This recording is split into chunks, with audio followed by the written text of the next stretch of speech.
Сега ще направим първото котенце. Ще бъде оранжево. Използвам някаква четка и буйчките от парчето. Трябва да е прилично мокра четката, но да не капе от нея вода. Ако вътре много вода, е така с ръба. Махаме. И си взимаме цвета, който вече е събуден. Това означава, че сме взели и сме сложили водичка малко отгоре. И сега ще направим малко по-голямо коте. Децата обичат да са по-манички. Но по-добре е сплетни по-голям по крак. Ето е така.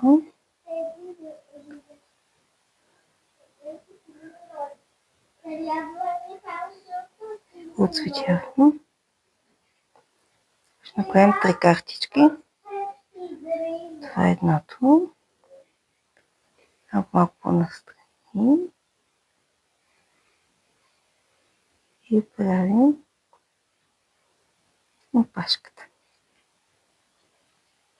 Това е малко по-пухкава. Още малко боичка. Няма грешно движение.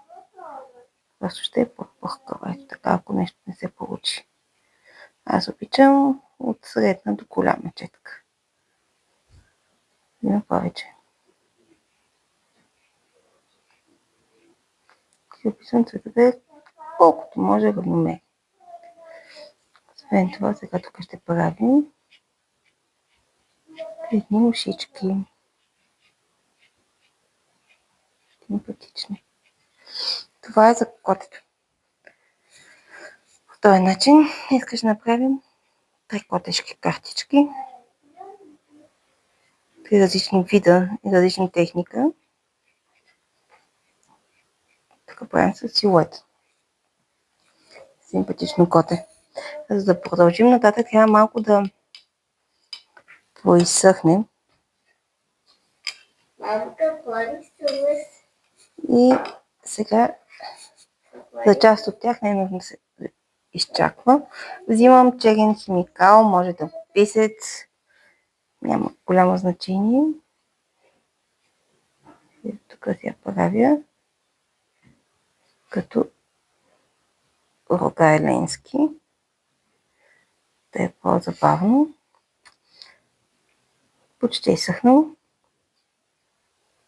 То като е с химикал няма проблем. Слагаме. Тук трябва още малко да изчакаме, за да може да бъде самото лице да е хубаво. Сега топваме си на мокра пръста с водичка. Може и с щетка, обаче с пръще ще е по-забавно. И си избирам някакъв червен цвят. Ето.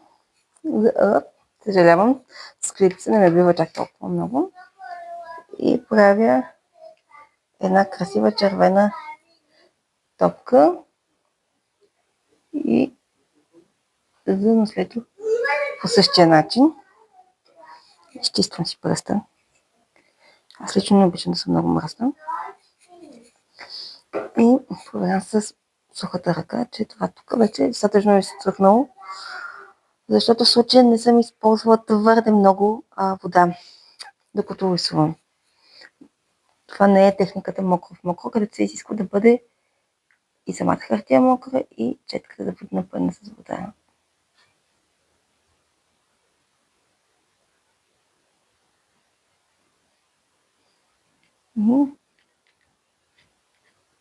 Мустачки.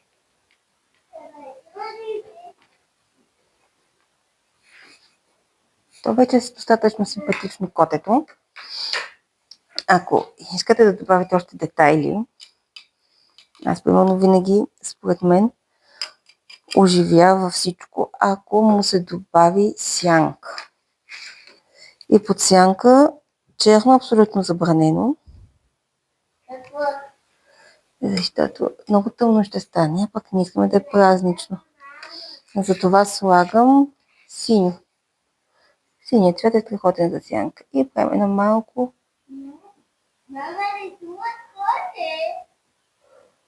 малко синьо ореолче около котето.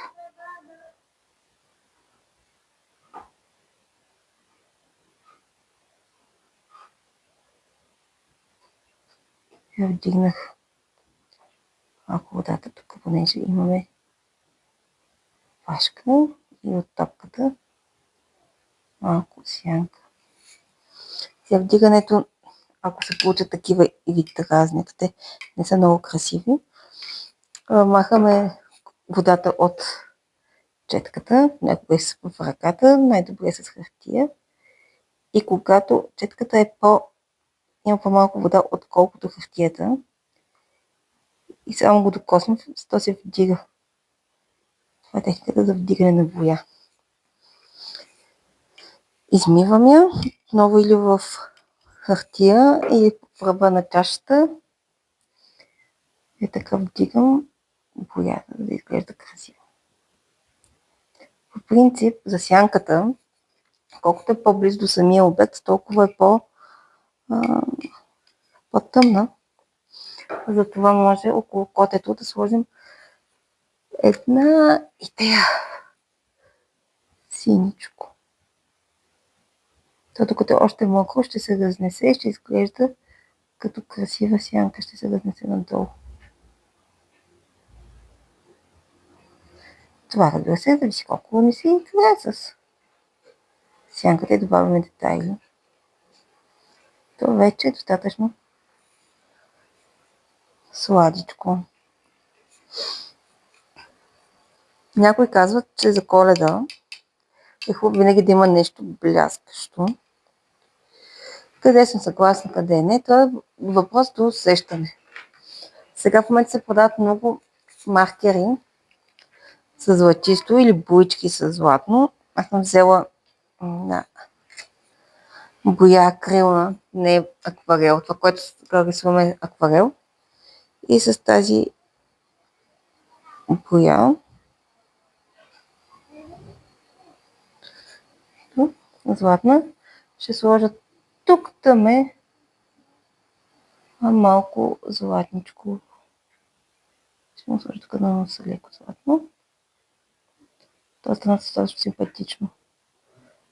Светосенки да има. И една златна.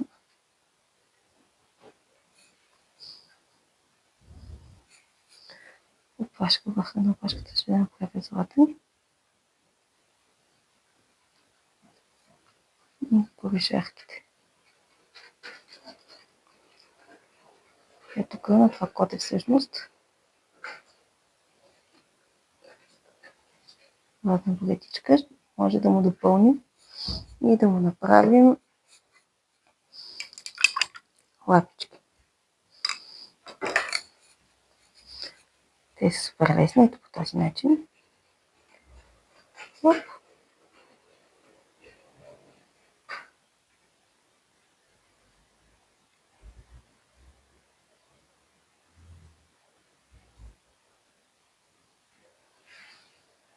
По този начин. Лично ми се прилича малко на Гарфилд. И сме готови с първата картичка. Тук тази акварелна хартия, която съм взела, когато използваме толкова малко вода, не е нужно да е специална хартия. Може да е нормален катастрон или по-твърда хартия, не лист от принтер, защото той със сигурност ще се нагъне от водата. И тя е доста по-твърда, за да може да поема вода. Доста по-твърда от нормалната хартия. Тук съм го бикосала с нещо по-остро, за да може лесно да не се нагъне като по този начин тук отстрани. И да стане като истинска картичка. Ето по този начин. Нали, това е запътването за сгъвката, но не е довършена. Сега, ако искате, може да пише Весела Коледа, честит празник или нещо, но на мен така си ми хареса да не е твърде бъбрива картичката.